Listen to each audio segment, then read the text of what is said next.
Ramadan penuh berkah, Polsek Tamalan Rea dan Bayangkari menggelar buka puasa bersama dan bagi takjil.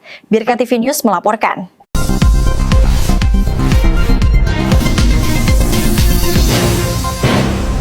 Suasana kebersamaan dan kepedulian mewarnai kegiatan yang digelar oleh jajaran Polsek Tamalan Rea pada bulan suci Ramadan 1447 Hijriah.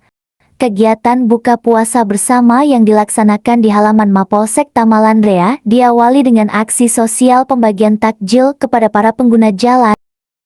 Bismillahirrahmanirrahim. Assalamualaikum warahmatullahi wabarakatuh. Salam sejahtera sekalian. Pada hari ini kami dari Polsek Tamalan Rea dilaksanakan buka puasa bersama. Ada hadir Pak Camat, ada Ramil, kemudian tokoh masyarakat, tokoh agama, khususnya dari Fokus di halaman Polsek Tamalan Rea.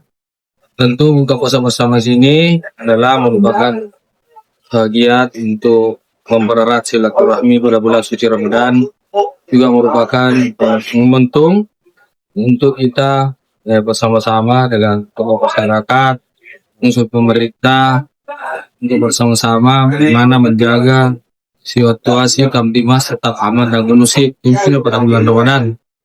Kita bersinergi bersama menjaga situasi ini tetap aman sampai dengan berakhir Ramadan ini, insya Allah. Itulah harapan kami. Kami juga mengimbau kepada seluruh masyarakat, terus pemerintah, buat tetap kita menjaga keamanan, mulai dari keamanan rumah, keamanan pada saat kita di jalan berkendara, dan juga keamanan seluruh keluarga, jangan sampai terlibat pelanggaran ataupun tindak pidana, tindak merugikan diri kita dan juga orang lain.